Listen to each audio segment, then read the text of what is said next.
Good morning, সবাইকে রসায়ন বন্ধু চ্যানেলে স্বাগত।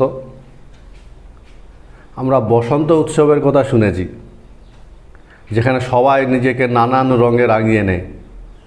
আবার আমরা হোলি উৎসবের কথাও শুনেছি, যেখানে নানা ধরনের আবিরের খেলায় সবাই মেতে ওঠে। এই যে নানা বর্ণের আবির বাজারে কিনতে পাওয়া যায়, তোমরা কোনোদিন ভেবেছো যে এই যৌগগুলো কী দিয়ে তৈরি, কেন এরা নানা রঙের হয়? বেনি আসো কলায় সবাই সজ্জিত থাকে। আজকের ক্লাসে আমরা সেই বিভিন্ন ধরনের রং নিয়েই কথা বলবো এবং আমরা নিজেদেরকেও আজকে নানান রঙে রাঙিয়ে নিব। এবং রং তৈরির সাথে এই সন্ধিগত মৌলের সম্পর্ক কি, সন্ধিগত মৌলগুলো কেন রঙিন যৌগ তৈরি করতে পারে, সেই বিষয়টা নিয়ে আজকে আমরা আলোচনা করব। তার সাথে আরও দু তিনটা টপিকস আছে। গোটা ক্লাসটা ভালো করে ফলো করবে এবং আমরা নতুন জিনিস আজকে জানতে পারবো। প্রথমে আমরা আলোচনা করব রঙিন আয়ন।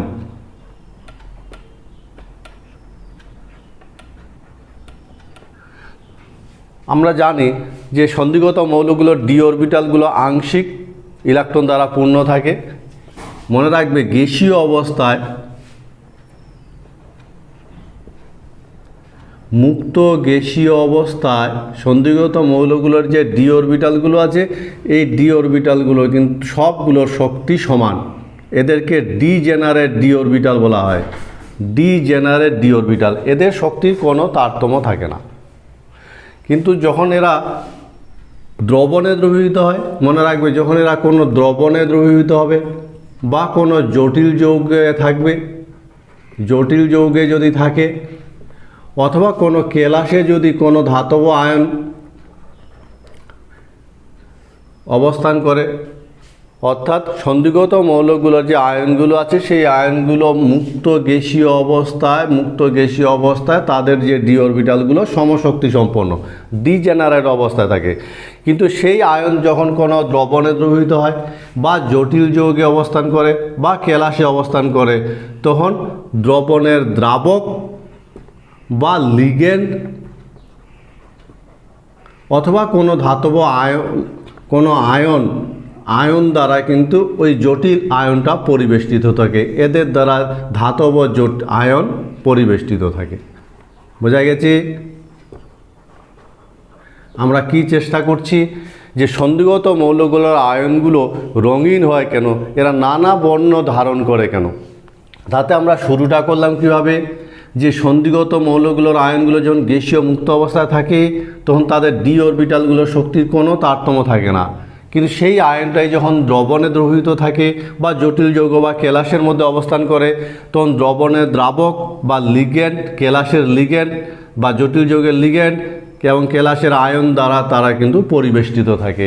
এই ধরনের দ্রাবকের অণু লিগ্যান্ড বা আয়ন দ্বারা ডি অরবিটালগুলোর কিন্তু শক্তির তারতম্য ঘটে। ডি অরবিটালগুলো প্রভাবিত হয় এবং ডি অরবিটালগুলো প্রভাবিত হওয়ার ফলে, আবার বলছি, বুঝতে পেরেছো তো, যখন সন্ধিগত আয়ন দ্রবণে দ্রবীভূত হয় বা লিগ্যান্ডের সাথে যুক্ত হয়ে জটিল যৌগ তৈরি করে অথবা এনায়ন দ্বারা যুক্ত হয়ে কেলাস বা জটিল যৌগ তৈরি করে, তখন ডি অরবিটালগুলো সেই দ্রাবক অণু অথবা লিগ্যান্ড অথবা আয়ন দ্বারা ডি অরবিটালগুলো সমানভাবে প্রভাবিত হয় না, বিশেষভাবে প্রভাবিত হয়। এবং এইভাবে বিশেষভাবে প্রভাবিত হওয়ার ফলে ডি অরবিটালগুলো শক্তির তারতম্য হয় এবং ডি অরবিটাল দুটো সেটে ভেঙে যায়। এদের শক্তির তারতম্য হওয়ার ফলে ডি অরবিটালগুলো দুটো সেটে ভেঙে যায়। এবং এই দুটো সেটের শক্তির পার্থক্য কিন্তু খুব বেশি নয়, শক্তির পার্থক্য খুব কম। যে এই সেটটাকে বলা হয় T2G আর এই সেটটাকে বলা হয় EG। ইলেকট্রন কিন্তু কি করতে পারে, দৃশ্যমান অঞ্চল থেকে শক্তি শোষণ করে সে একটা T2G থেকে EG-তে স্থানান্তরণ হতে পারে। আর এই স্থানান্তরণটাকে বলা হয় DD স্থানান্তরণ।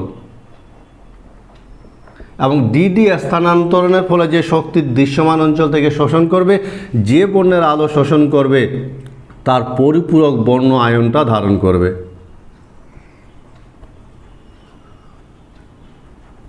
বোঝা গেল কথাটা কিছুটা? তাহলে আবার বলার চেষ্টা করি, খুব সহজ কথা, সহজভাবে একটু ভাবার চেষ্টা করো যে সন্ধিগত আয়নগুলো, বেশিরভাগ সন্ধিগত আয়ন রঙিন হয় কেন? তো মনে রাখবে, দৃশ্যমান অঞ্চল থেকে শক্তি শোষণ করে সন্ধিগত মৌলের আয়নের ডি অরবিটালে যে ইলেকট্রনগুলো আছে সেই ইলেকট্রনগুলোর যদি ডি স্থানান্তরণ ঘটে তাহলে দৃশ্যমান অঞ্চল থেকে শক্তি শোষণ করবে এবং রঙিন হবে। ঠিক আছে, আমরা এবার দেখব এই ধরনের যে ডি স্থানান্তরণ, এটাকে বলা হয় ডি স্থানান্তরণ, একটা ডি থেকে আর একটা ডিতে যদি ইলেকট্রনের স্থানান্তরণ হয়। তো যদি ডিতে একটা ইলেকট্রন থাকে তাহলে সেটা এখানে থাকবে এবং সেটা এখানে থাকবে, এবং দৃশ্যমান অঞ্চল থেকে T2G থেকে ইজিতে স্থানান্তরণ হবে। ফলে ডি অরবিটালে যদি আংশিক পূর্ণ থাকে তাহলে তারা দৃশ্যমান অঞ্চল থেকে শক্তি শোষণ করবে এবং ইলেকট্রনের ডি স্থানান্তরের ফলে তারা রঙিন হবে। সুতরাং সন্ধিগত মৌলগুলোর আয়নগুলো, সেই আয়ন যখন কোনো দ্রবণে দ্রবীভূত থাকে বা যৌগে থাকে, ওই আয়নের ডি অরবিটাল তা পরিবেষ্টনকারী লিগ্যান্ড আয়ন বা দ্রাবক অণু দ্বারা প্রভাবিত হয়। ডি অরবিটাল, 5টা ডি অরবিটাল সমানভাবে প্রভাবিত হয় না, ফলে অসম শক্তির প্রভাবে ডি অরবিটাল দুটো সেটে ভেঙে যায়, T2G EG, এবং 2TG থেকে ইজিতে ইলেকট্রনের স্থানান্তরণ হতে পারে। আর সেই স্থানান্তরণটাকে বলা হয় ডি স্থানান্তরণ। এই ধরনের ডি ট্রান্সমিশনের জন্য, স্থানান্তরণের জন্য যে শক্তি দরকার সেটা সামান্য পরিমাণ শক্তি দরকার হয়, যেটা দৃশ্যমান অঞ্চল থেকে শোষণ করতে পারে, এবং যে বর্ণের আলো শোষণ করবে তার পরিপূরক বর্ণ আয়নটা ধারণ করবে।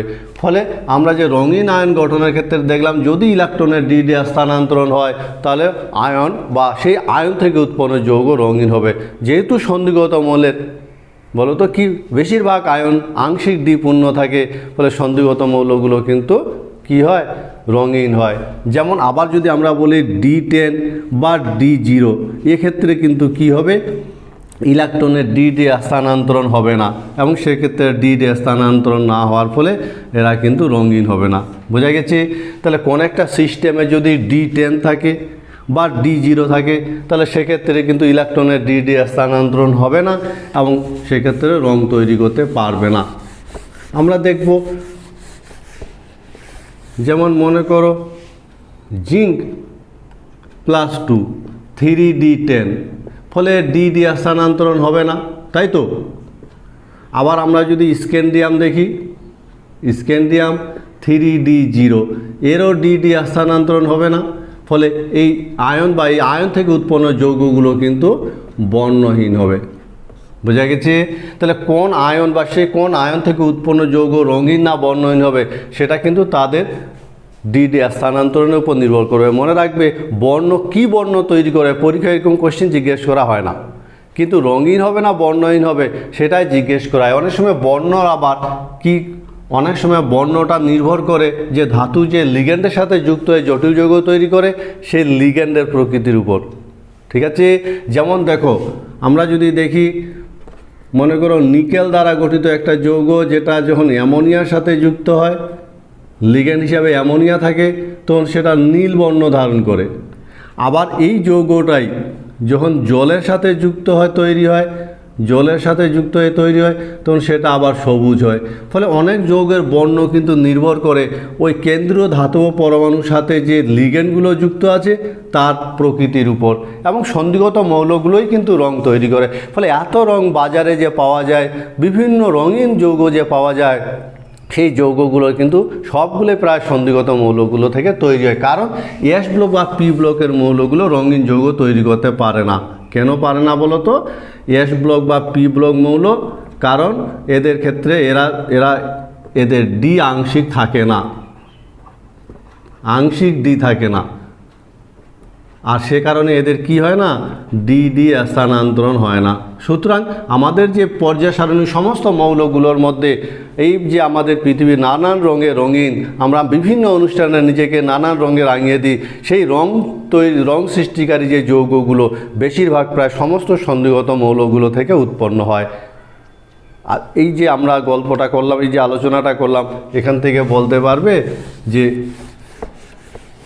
কপার CuCl2 আর Z10Cl2, এদের মধ্যে কোনটা রঙিন এবং কোনটা বর্ণহীন? প্রথম কোশ্চিন, CuCl2 এবং ZnCl2 এদের মধ্যে কোনটা রঙিন এবং কোনটা বর্ণহীন? সেই সঙ্গে মনে রাখবে বর্ণ তৈরির পিছনে সবসময় যে ইলেকট্রনের ট্রান্সমিশন হবে এই কথাটা ডি স্থানান্তরণ ছাড়াও কিন্তু যৌগ রঙিন হতে পারে এবং এটাকে আমরা ব্যতিক্রমের মধ্যে ধরে নিতে পারি, ব্যতিক্রমের মধ্যে ধরে নিতে পারি। সেক্ষেত্রে কী হবে বলো তো, যেমন মনে করো CuO বা Cu2S, এখানে কপার +1 আছে, এখানে কপার +1 আছে, ফলে কপার +1 3D10, কপার +1 3D10, অথচ এটা লাল বর্ণের আর এটা কালো বর্ণের। তো এই ঘটনাটা আমরা কিভাবে ব্যাখ্যা করব? আমরা এখনই পড়লাম যে ইলেকট্রনে যদি D10 সিস্টেমে ইলেকট্রনের স্থানান্তরণ হতে পারে না, আংশিক পূর্ণ থাকতে হবে, কিন্তু তবু এরা রঙিন, কারণ এখানে ইলেকট্রনের ডি স্থানান্তরণ ঘটে না। বোঝা গেছে কথাটা? আবার বলছি, ইলেকট্রনের ডি স্থানান্তরণ ছাড়াও যৌগ রঙিন হতে পারে। এবং এক্ষেত্রে কি হয়, এক্ষেত্রে অক্সিজেন -2 থেকে কপার আয়নের ফাঁকা অরবিটালে, ভালো করে মনে রাখবে, নেগেটিভ চার্জের, মনে রাখবে নেগেটিভ চার্জের ক্ষণিক স্থানান্তরণ ঘটে। এই নেগেটিভ চার্জটার স্থানান্তরণের ফলেও কিন্তু কি হতে পারে, রং তৈরি হতে পারে। আবার আমরা এটার ক্ষেত্রে যদি দেখি, এটার ক্ষেত্রেও তাই। কি হয়, S-2 থেকে কপার আয়নে নেগেটিভ চার্জের ক্ষণিক স্থানান্তরণ ঘটে। ফলে এই একটা টেকনিক যেখানে নেগেটিভ চার্জের ক্ষণিক স্থানান্তরণের মাধ্যমেও যৌগ বা আয়ন রঙিন হতে পারে। আমরা আরেকটা উদাহরণ যদি দেখি, Cr2O7 2- বা CrO4 2-, এই যৌগগুলোতে ক্রোমিয়াম +6 জারণ স্তরে আছে, +6 জারণ স্তরে আছে, আর +6 জারণ স্তরে ক্রোমিয়াম 3D0, তবুও এরা রঙিন। কেন রঙিন বলো তো? সাধারণ নিয়ম অনুযায়ী এই সিস্টেম রঙিন হওয়া উচিত না, কারণ ইলেকট্রন নেই, ফলে ইলেকট্রনের ডি স্থানান্তরণ হবে না, তবুও রঙিন। কেন রঙিন? কারণ এক্ষেত্রে কিন্তু কি হয়, এক্ষেত্রে অক্সিজেন থেকে ক্রোমিয়ামে নেগেটিভ চার্জের ক্ষণিক স্থানান্তরণ ঘটে। বোঝা গেছে কথাটা? তাহলে এই যে আলোচনাটা আমরা দেখলাম, রং সৃষ্টির পিছনে তাহলে যৌগগুলো দায়ী এবং যৌগের মধ্যে ডি অরবিটালটা দায়ী। ভালো করে বুঝে নিবে জিনিসটা, যে সন্ধিগত মৌলগুলোর যে ডি অরবিটালটা আছে, সেই ডি অরবিটাল, 5টা ডি অরবিটালের মুক্ত গ্যাসীয় অবস্থায় শক্তি সমান, যাদেরকে ডিজেনারেট ডি অরবিটাল বলা হয়। কিন্তু সেই আয়নটা যখন দ্রবণে দ্রবীভূত হয় বা জটিল যৌগে বা কোনো কেলাসে অবস্থান করে, তখন সেই দ্রাবক অণু বা জটিল যৌগের অন্তর্গত লিগ্যান্ড অণু দ্বারা বা অ্যানায়ন দ্বারা পরিবেষ্টিত হয়, তখন ডি অরবিটাল, 5টা ডি অরবিটালের শক্তি বিশেষভাবে প্রভাবিত হয়। কিছু কিছু অরবিটালের শক্তি বেড়ে যায় আর কিছু কিছু অরবিটালের শক্তি কমে যায়। ফলে শক্তির তারতম্য হওয়ার ফলে ডি অরবিটাল দুটো সেটে ভেঙে যায়। যে সেটটার শক্তি বেড়ে যায় সেটাকে ইজি সেট বলা হয়, আর যেটার শক্তি কমে যায় সেটাকে T2G সেট বলা হয়।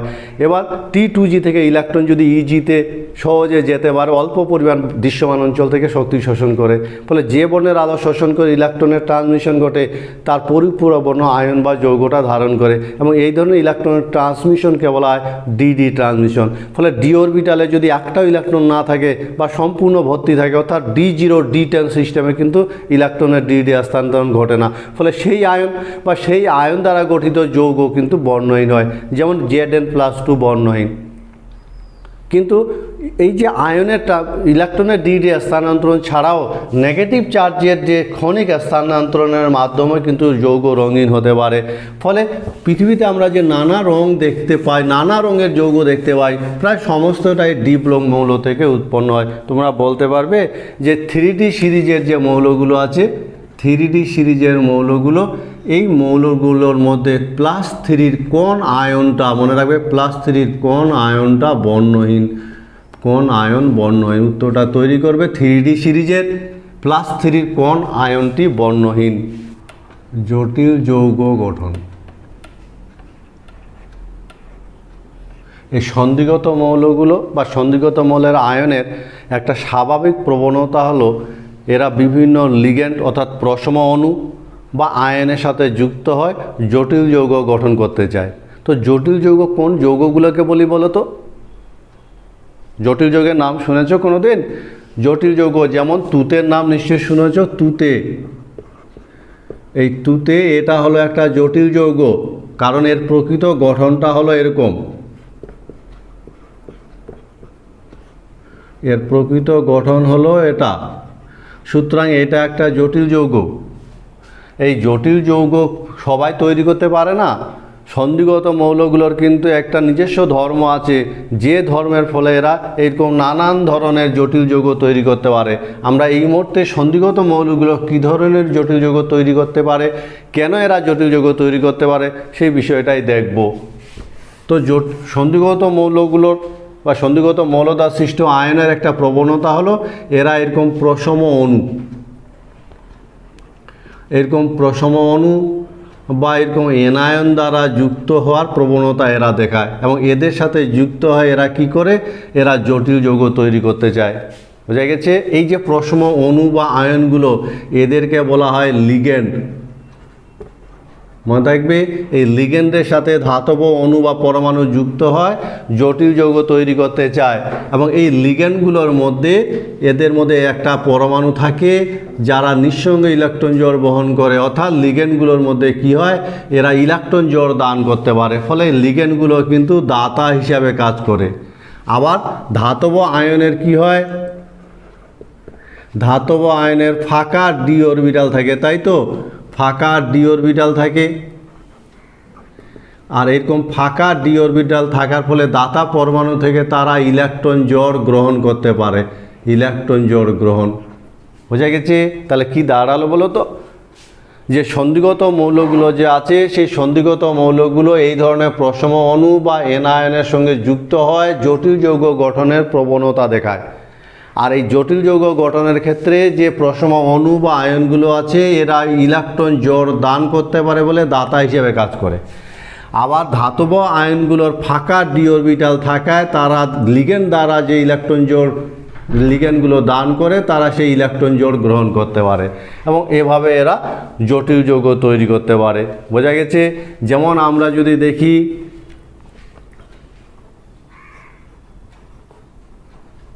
যেমন এই লিগ্যান্ডটার নাম ইথিলিন ডাইঅ্যামিন, এখানে এইভাবে নিঃসঙ্গে ইলেকট্রন জোড় নাইট্রোজেন দান করে NH2 গ্রুপের, এবং এরা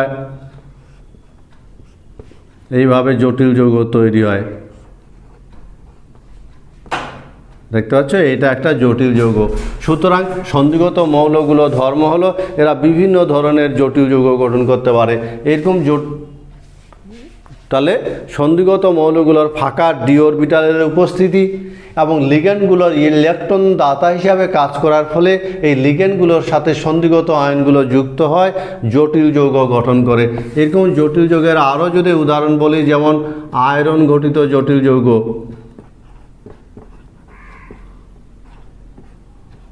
যেমন প্লাটিনাম টেট্রাক্লোরাইড, যেমন টেট্রা কার্বনিল নিকেল, এই নানান ধরনের অসংখ্য জটিল যৌগ কিন্তু সন্ধিগত আয়নগুলো তৈরি করতে পারে। এবার যদি আমরা বলি কেন এরা জটিল যৌগ তৈরি করতে পারে, কারণ এদের জটিল যৌগ তৈরি করার কারণ হিসাবে আমরা বলতে পারি যে এদের জটিল যৌগ তৈরি করার কারণ কি কারণ বলো তো? কারণ এদের আকার ছোট, এদের আকার ছোট, 2 নম্বর এদের চার্জ বেশি, উচ্চ চার্জ।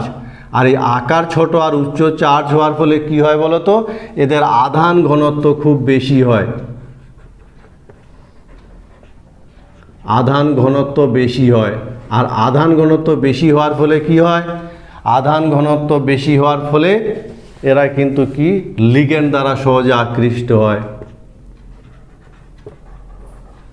লিগ্যান্ড সহজে আকৃষ্ট হয়। বুঝে গেছে? তাহলে এদের আকার ছোট, এবং এদের আকার ছোট, মনে রাখবে এদের আকার ছোট হওয়ার জন্য এদের আকার ছোট হওয়ার জন্য এবং চার্জ উচ্চ হওয়ার জন্য এদের আধান ঘনত্ব খুব বেশি হয়, এবং আধান ঘনত্ব খুব বেশি হয় এরা কিন্তু লিগ্যান্ড সহজে আকৃষ্ট হয়। এছাড়াও এদের ফাঁকা ডি অরবিটাল থাকে, ফাঁকা ডি অরবিটাল। আমরা জানি যে সন্ধিগত মৌলের আয়নগুলোর ফাঁকা ডি অরবিটাল থাকে, আর এরকম ফাঁকা ডি অরবিটাল থাকায় কী হয়, ফাঁকা ডি অরবিটাল থাকায় এরা লিগ্যান্ডের ইলেকট্রন জোড় সহজে গ্রহণ করতে পারে, লিগ্যান্ডের ইলেকট্রন জোড় সহজে গ্রহণ করে। ফলে এই ধরনের ঘটনাগুলো, এই কারণগুলো উপস্থিত থাকার ফলে সন্ধিগত আয়নগুলো কিন্তু জটিল যৌগ গঠন করতে পারে। মনে থাকবে কথাটা? তাহলে আবার বলছি যে সন্ধিগত মৌলের আয়নগুলো জটিল যৌগ গঠনের প্রবণতা দেখায়। কেন দেখায় বলো তো? কারণ এদের আকার ছোট, এদের চার্জ উচ্চ হওয়ায় আধান ঘনত্ব খুব বেশি হয়, ফলে সহজে লিগ্যান্ড আকৃষ্ট হয়। এছাড়া ফাঁকা ডি অরবিটাল থাকায় লিগ্যান্ডগুলো যে নিঃসঙ্গ ইলেকট্রন জোড় দান করে তার সাথে এরা ইলেকট্রন জোড় গঠন করতে পারে। মনে রাখবে এখানে লিগ্যান্ডের ইলেকট্রন এবং ধাতুর মধ্যে, অর্থাৎ এখানে ধাতব আয়ন বা ধাতু আর লিগ্যান্ডের মধ্যে অসমযোজী বন্ধন তৈরি হয়, অসমযোজী বন্ধন তৈরি হয়। এই বন্ধনটা অসমযোজী, মনে থাকবে, অসমযোজী বন্ধন তৈরি হয়। সুতরাং সন্ধিগত আয়নগুলো প্রায় সকলে এই ধরনের জটিল আয়ন তৈরি করতে পারে। তোমরা বলতে পারবে যে এই ধরনের জটিল আয়নে আমরা যদি বলি যে তুতে, যে বললাম প্রশ্নটা উত্তর তৈরি করবে,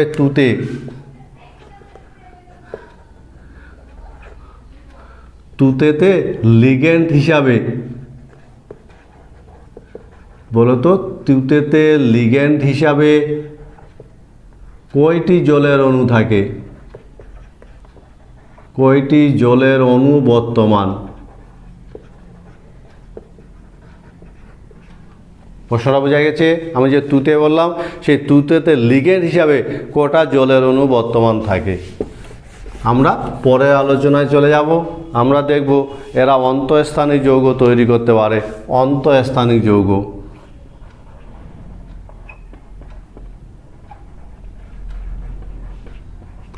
অন্তঃস্থানিক যৌগ নাম শুনেছ? অন্তঃস্থানিক যৌগ ধাতব পরমাণুগুলো সুশৃঙ্খলভাবে পর্যায়ক্রমে সজ্জিত হয় ধাতব কেলাস তৈরি করে, এবং এই ধরনের ধাতব কেলাসে যদি আমরা দেখি, ধাতব কেলাস তৈরি করে,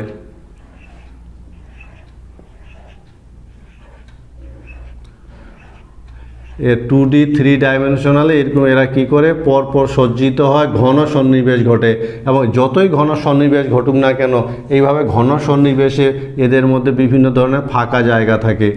এই ফাঁকা জায়গাগুলোকে বলা হয় অন্তঃস্থানিক ফাঁক।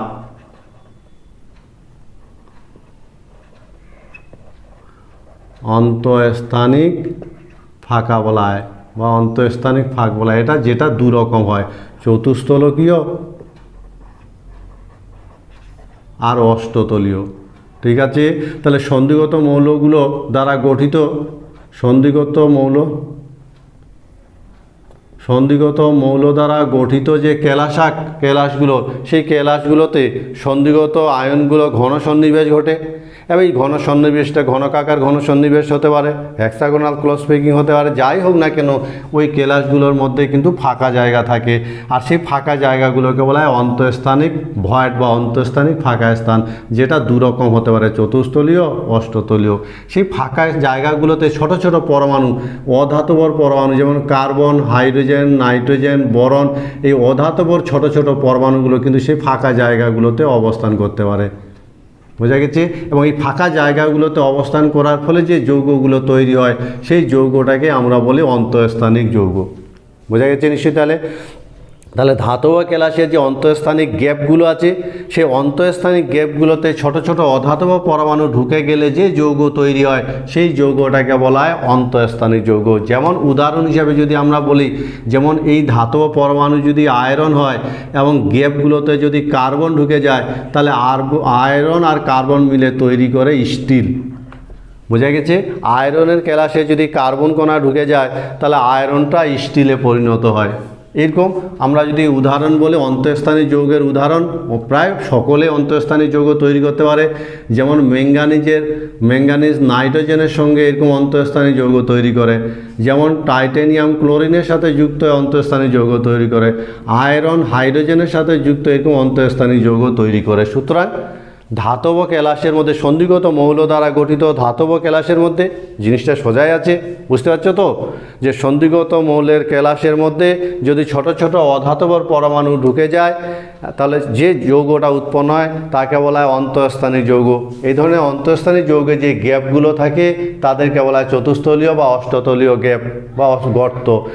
আর এক্ষেত্রে যদি আমরা দেখি এই ধরনের অন্তঃস্থানীয় যৌগের বৈশিষ্ট্যের কথা যদি বিবেচনা করি, এদের বৈশিষ্ট্য, তাহলে মনে রাখবে এদের অন্তঃস্থানীয় যৌগের বৈশিষ্ট্য কি, এদের গলনাঙ্ক কীরকম হবে আন্দাজ হচ্ছে, লোহার তুলনায় স্টিল বা এই ধরনের অন্তঃস্থানীয় যৌগের গলনাঙ্ক ধাতু অপেক্ষা বেশি হয়।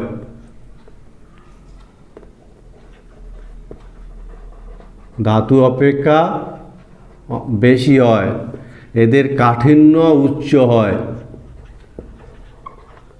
আর কি হয় বলতো, এদের পরিবাহিতা ধাতুর মতন হয়, কোনো হ্রাস পায় না। আর কি হয়, এরা রাসায়নিকভাবে নিষ্ক্রিয় প্রকৃতির হয়। সুতরাং এই সমস্ত ধর্মের বিকাশ ঘটে। অর্থাৎ কোনো সন্ধিগত মৌল থেকে যদি অন্তঃস্থানীয় যৌগ তৈরি হয় ধাতব কেলাস থেকে, তাহলে অন্তঃস্থানীয় যৌগগুলোর গলনাঙ্ক বিশুদ্ধ ধাতুর তুলনায় বেশি হয়, এদের কাঠিন্য বহুল পরিমাণে বৃদ্ধি পায়, এদের পরিবাহিতা ধাতব পরিবাহিতার মান কোন হ্রাস পায় না এবং রাসায়নিকভাবে এরা নিষ্ক্রিয় প্রকৃতির হয়। তোমরা বলতে পারবে যে আয়রনের কেলাসে, বলো তো 3 নম্বর কোশ্চিন, আয়রনের কেলাসে যদি কার্বন ঢুকে যায় তাহলে উৎপন্ন অন্তঃস্থানীয় যৌগটার নাম কি হয়? ধাতু সংকর গঠন। সংকর ধাতু জানা আছে। সন্ধিগত মৌলগুলোর একটা স্পেশাল বৈশিষ্ট্য হলো এরা কিন্তু ব্যাপক হারে সংকর ধাতু গঠন করতে পারে। আমরা যদি ওরকম একটা কেলাস দেখি, কেলাসের কথা ভাবি, মনে করি এই কেলাসটা কপারের একটা কেলাস। এই কপারের কেলাসে কপার পরমাণুগুলো ত্রিমাত্রিকভাবে ঘন সন্নিবেশ ঘটেছে, ঠিক আছে। এই কপারের কেলাসে যদি আমরা অল্প পরিমাণে জিঙ্ক যুক্ত করি তাহলে এটা কপারের কেলাস। আর এই কপারের কেলাসে যদি আমরা অল্প পরিমাণে জিঙ্ক যুক্ত করি তাহলে জিঙ্ক পরমাণু কিছু সংখ্যক কপারের পরমাণুকে প্রতিস্থাপিত করবে এবং সেই জায়গাটাতে সে দখল করবে, এটা হলো জিঙ্ক, ঠিক আছে। এরকম কিছু জায়গা জিঙ্ক পরমাণু দখল করবে আর বাকিগুলো কপার। এর ফলে যে যৌগটা উৎপন্ন হলো বা যে পদার্থটা উৎপন্ন হলো তাকে আমরা বলবো সংকর ধাতু, বা বোঝা গেছে, সংকর ধাতু বলা হবে। তাহলে সংকর ধাতু আমরা কাকে বলবো? যখন 2 বা ততোধিক, মনে রাখবে সংকর ধাতু আমরা কাকে বলবো? 2 বা তার বেশি ধাতুর সমসত্ব মিশ্রণ, 2 বা ততোধিক ধাতুর সমসত্ব মিশ্রণকে বলা হয় সংকর ধাতু। এই সন্ধিগত মৌলগুলোর কিন্তু সংকর ধাতু গঠন করতে পারে। আমি সংকর ধাতুর অনেকের পিতল, কাঁসা, ডুরালুমিন, অ্যালনিকো, স্টেনলেস স্টিল ইত্যাদি সংকর ধাতুর নাম আমাদের জানা আছে। এই সমস্ত সংকর ধাতু যে তৈরি হয় কোন মৌলগুলো দ্বারা বলো তো? পি ব্লক বা এস ব্লক মৌল খুব কম সংখ্যক সংকর ধাতু তৈরি করতে পারে। সমস্ত সংকর ধাতু প্রায় ডি ব্লক বা সন্ধিগত মৌল থেকে তৈরি হয়। আমরা দেখব এরা কেন সংকর ধাতু তৈরি করতে পারে। তো সংকর ধাতুর আমরা বুঝে গেলাম 2 বা ততোধিক ধাতুর সমসত্ব মিশ্রণকে বলা হয় সংকর ধাতু। এবার মনে রাখবে সংকর ধাতু গঠনের কিন্তু শর্ত আছে। কি শর্ত? যে ধাতুগুলোর মধ্যে যে ব্যাসার্ধের যে পার্থক্য, মনে থাকবে সংকর ধাতু সেই সমস্ত ধাতুর তৈরি করতে পারবে যাদের মধ্যে ব্যাসার্ধের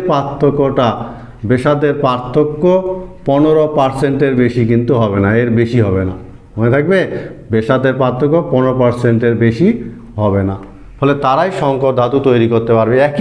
আমরা যদি একই সারির কথা বিবেচনা করি, একই সারিতে বাঁ দিক থেকে ডান দিকে, তাহলে এদের ব্যাসার্ধের ব্যাপক সাদৃশ্য থাকে। বোঝা গেছে? এদের কি থাকে বলো তো? এদের ব্যাসার্ধের সাদৃশ্য থাকে। আর কি থাকে? এদের ধর্মেরও সাদৃশ্য থাকে। ধর্মেরও সাদৃশ্য থাকে। সে কারণে একই সারিতে থাকা বিভিন্ন ধাতব পরমাণু পরস্পরের সঙ্গে যুক্ত হয়ে খুব সহজে সংকর ধাতু তৈরি করতে পারে। এবং আমরা যদি সংকর ধাতু গণনার ক্ষেত্রে দেখি, তাহলে দেখব আয়রন সর্বাধিক সংকর ধাতু তৈরি করতে পারে।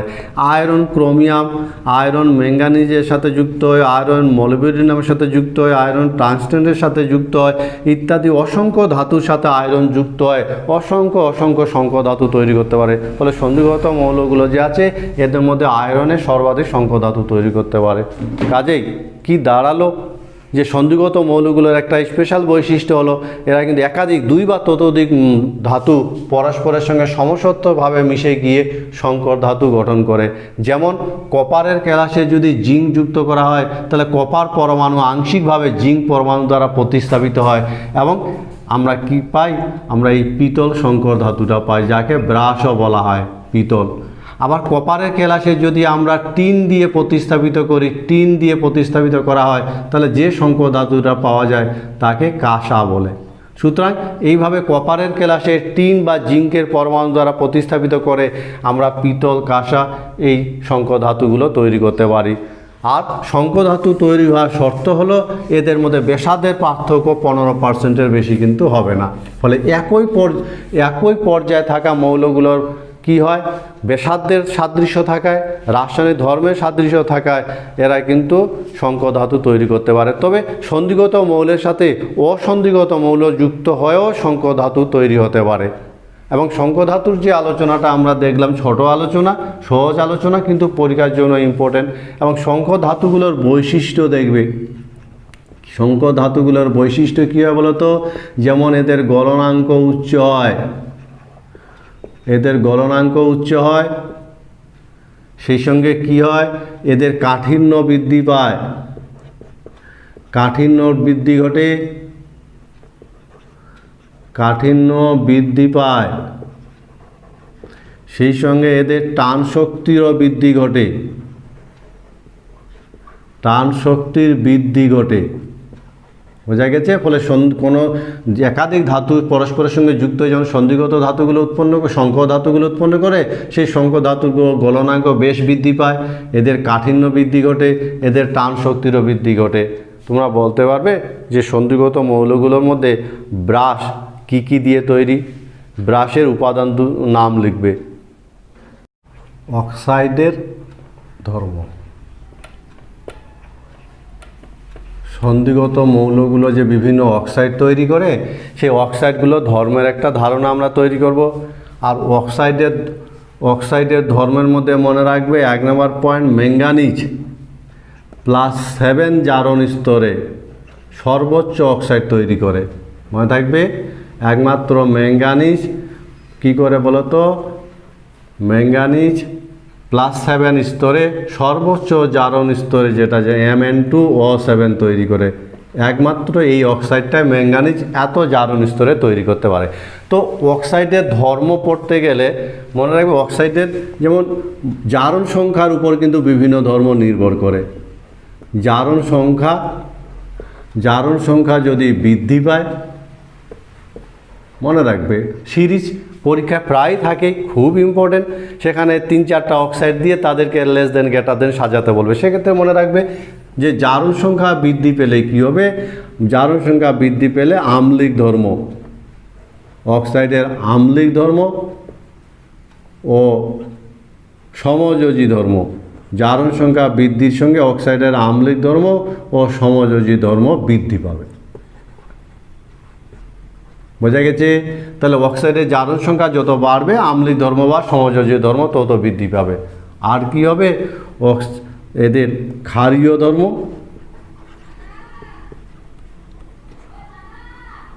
ও আয়নীয় ধর্ম, অক্সাইডের জারণ সংখ্যা বৃদ্ধির সঙ্গে হ্রাস পাবে। এই ছোট কথাটা মনে রাখলে আমরা প্রায় সমস্ত ধরনের প্রশ্নের উত্তর দিতে পারি। বোঝা গেছে? তাহলে বিভিন্ন সন্ধিগত মৌলগুলো একাধিক অক্সাইড তৈরি করে বিভিন্ন জারণ স্তরে এরা যৌগ তৈরি করতে পারে, কারণ এরা একাধিক জারণ স্তর দেখায়। সেই বিভিন্ন জারণ স্তরে গঠিত অক্সাইডগুলো যদি আমরা আম্লিক ধর্ম এবং সমযোজী এই ধর্মগুলোর কথা বিবেচনা করি, তাহলে মনে রাখবে জারণ সংখ্যার উপর এই ধর্মগুলো কিন্তু নির্ভর করে। কীরকম নির্ভরশীল? জারণ সংখ্যা বৃদ্ধির সঙ্গে তাদের আম্লিক ধর্ম বা সমযোজী ধর্ম বৃদ্ধি পাবে, আবার জারণ সংখ্যা বৃদ্ধির সঙ্গে তাদের ক্ষারীয় বা আয়নীয় ধর্ম হ্রাস পাবে। ঠিক আছে, আমরা এই জিনিসটা দেখব কীরকম হয়। তো জারণ সংখ্যা বের করতে তোমরা নিশ্চয়ই জানো, খুব সহজে জারণ সংখ্যা বের করতে পারি। যেমন আমি যদি বলি যে ম্যাঙ্গানিজ ডাইঅক্সাইডে ম্যাঙ্গানিজের জারণ সংখ্যা কত বলো তো অক্সাইডগুলোর জারণ সংখ্যা বের করার সময় অক্সিজেনের -2 ধরে ধাতুটার জারণ সংখ্যা বের করতে হয়। তাহলে অক্সিজেনের যদি -2 হয়, তাহলে দুটো অক্সিজেনের জন্য -4, তাহলে ম্যাঙ্গানিজের কত হলে 0 হবে? +4। ফলে ম্যাঙ্গানিজ ডাইঅক্সাইডে ম্যাঙ্গানিজের জারণ সংখ্যা +4। সহজে জারণ সংখ্যা বের করতে পারবো। আরেকটা উদাহরণ দিই, যেমন যদি বলা হয় Cr2O7, এখানে ক্রোমিয়ামের জারণ সংখ্যা কত? Cr2O7 2-, তো অক্সিজেনের কত ধরবো? -2, 7টা অক্সিজেন আছে, তাহলে 7 × 2 = 14 -7। ক্রোমিয়ামের যদি আমরা x ধরি, তাহলে দুটো থাকার জন্য 2x, আর 7 × 2 = 14 -14 = -2, তাহলে x = +6। এইভাবে জারণ সংখ্যা কিন্তু বের করতে হয়। যদি প্লাস মাইনাস কিছু না থাকে তাহলে 0 সমান করব, আর 4 যত থাকবে সে তার সমান করব। যদি আমাকে বলা হয় KMnO4 বা MnO4-, এখানে বলো তো ম্যাঙ্গানিজে তাহলে জারণ সংখ্যা কত হবে? তাহলে এক্ষেত্রে আমরা ম্যাঙ্গানিজে যদি x ধরে নিই, অক্সিজেনের জন্য -2, 4টার জন্য -8 = -1, তাহলে x = +7। এইভাবে আমরা জারণ সংখ্যা কিন্তু বের করতে পারি। বোঝা গেছে কথাটা? এবার এই জারণ সংখ্যার আমরা অ্যাপ্লাই করব কিভাবে ধর্মের পরিবর্তনগুলো ঘটে। যেমন দেখো, যদি বলা হয় ম্যাঙ্গানিজের যে বিভিন্ন অক্সাইডগুলো আছে, manganese oxide, manganese trioxide, manganese dioxide, Mn2O7, এদের যদি আমরা আম্লিক এবং ক্ষারীয় ধর্মের কথা বিবেচনা করি, তাহলে মানে এটা একদম ক্ষারীয়, তীব্র ক্ষারীয়। মনে থাকবে, এটাও ক্ষারীয় কিন্তু এর ক্ষার ধর্ম একটু কম। এটা উভধর্মী, আর এটা আম্লিক। বোঝা গেছে? তাহলে এইভাবে কিন্তু জারণ সংখ্যা কেন? এর অক্সিজেনের -2, তাহলে জারণ সংখ্যা +2, অক্সিজেনের -2, 3 × 6, তাহলে এখানে +3, 2 × 4 +4, 7 × 14 +7। এইভাবে জারণ সংখ্যা বৃদ্ধির সাথে সাথে তারা ক্ষারীয় থেকে উভধর্মী থেকে আম্লিক, জারণ সংখ্যা বৃদ্ধির সঙ্গে সঙ্গে আম্লিক ধর্ম বৃদ্ধি পাচ্ছে। আমরা যদি আরও উদাহরণ দেখি, জারণ সংখ্যা বৃদ্ধির সঙ্গে আম্লিক ধর্ম বৃদ্ধি পাচ্ছে। আমরা যদি ভ্যানাডিয়ামের অক্সাইডগুলোর কথা, ভ্যানাডিয়াম ট্রাইঅক্সাইড, টেট্রাঅক্সাইড, ভ্যানাডিয়াম পেন্টাঅক্সাইড, এখানে এর জারণ সংখ্যা +3, 4 × 2 = 8, 2 দিয়ে ভাগ 4, 5 × 2 = 10, 5। এইভাবে জারণ সংখ্যা বৃদ্ধি পাচ্ছে, এবং জারণ সংখ্যা বৃদ্ধি পাওয়ার ফলে এটা কি হয়? এটা ক্ষারীয় হয়। এটা কি হয়? উভধর্মী, এবং এর মধ্যে অল্প ক্ষার ধর্ম প্রকাশ পায়। উভধর্মী, সেই সঙ্গে মনে রাখবে সামান্য ক্ষারীয় হয়, এবং এটা আম্লিক, এবং এর মধ্যে সামান্য উভধর্মীয় প্রকাশ পায়। সুতরাং এইভাবে ভ্যানাডিয়াম অক্সাইডগুলোর মধ্যে আম্লিক ধর্ম ধীরে ধীরে জারণ সংখ্যা বৃদ্ধির সঙ্গে বৃদ্ধি পায়। আমরা যদি ক্রোমিয়ামের অক্সাইডগুলোর কথা বলি, তাদের আম্লিক ক্ষারীয় ধর্ম কীরকম? ক্রোমিয়াম, যেমন CrO, Cr2O3, ঠিক আছে, CrO3, এখানে ক্রোমিয়ামের জারণ সংখ্যা +2, এখানে জারণ সংখ্যা +3, এখানে জারণ সংখ্যা +6। ফলে জারণ সংখ্যা বৃদ্ধির সঙ্গে কিন্তু এদের আম্লিক ধর্ম, যেমন এটা ক্ষারীয়, এটা উভধর্মী, আর এটা আম্লিক। সুতরাং এইভাবে জারণ সংখ্যা অক্সাইডগুলো জারণ সংখ্যা বৃদ্ধির সঙ্গে কিন্তু আম্লিক ধর্ম বৃদ্ধি পায়। কাজেই মনে রাখবে, সন্ধিগত মৌলগুলো যে অসংখ্য অক্সাইড তৈরি করে, এরা বিভিন্ন জারণ স্তরে বিভিন্ন ধরনের অক্সাইড তৈরি করে। এই অক্সাইডগুলোর আম্লিক এবং ক্ষারীয় ধর্ম বা সমযোজী এবং আয়নীয় ধর্ম কীরকম পরিবর্তন হবে, ট্রেন্ডটা কীরকম, সেটা কিন্তু নির্ভর করে তাদের জারণ সংখ্যার উপর। জারণ সংখ্যা বৃদ্ধির সঙ্গে সঙ্গে আম্লিক ধর্ম বৃদ্ধি পায়, আর জারণ সংখ্যা হ্রাস পেলে আম্লিক ধর্ম হ্রাস পাবে। তোমরা বলতে পারবে এই আলোচনাটার শেষে যদি বলা হয় যে ম্যাঙ্গানিজের কোন অক্সাইডটা আম্লিক, উত্তরটা তৈরি করবে ম্যাঙ্গানিজের কোন অক্সাইড আম্লিক, অক্সাইডটা সংকেতটা লিখবে। ফলে আজকের আমাদের যে ক্লাসটা আমরা দেখলাম যে সন্ধিগত মৌলগুলোর 3-4টা ধর্ম নিয়ে আমরা কথা বললাম। মূলত এরা বিভিন্ন বর্ণ তৈরি করে। এদের বর্ণ তৈরির পিছনের কারণ হলো ডি অরবিটাল লিগ্যান্ড দ্বারা বিভাজিত হয় এবং ইলেকট্রনের যদি ডি স্থানান্তরণ ঘটে তাহলে তারা রঙিন হবে। ডি অরবিটালে অবশ্যই ইলেকট্রন থাকতে হবে, নাহলে রং তৈরি করতে পারবে না। সেই সঙ্গে এরা সন্ধিগত মৌলগুলো শঙ্কধাতু তৈরি করতে পারে, এরা জটিল যৌগ তৈরি করতে পারে এবং এই সন্ধিগত মৌল তার গঠিত অক্সাইড এদের আম্লিক ধর্ম বা ক্ষারীয় ধর্ম জারণ সংখ্যার উপর নির্ভর করে। বুঝতে পেরেছো নিশ্চয়ই? বোঝাতে পেরেছি? ভালো করে ক্লাসটা ফলো করবে। আর সেই সঙ্গে ক্লাসটা যদি ভালো লাগে তাহলে অবশ্যই কমেন্টস করবে এবং বন্ধুদের মধ্যে শেয়ার করবে। আর যদি নূতন হয়ে থাকো তাহলে অবশ্যই চ্যানেলটা সাবস্ক্রাইব করবে এবং সেই সঙ্গে নিয়মিত চ্যানেলটাকে ফলো করবে। এই প্রত্যাশা রেখে আমি আজকের ক্লাসটা এখানে শেষ করছি।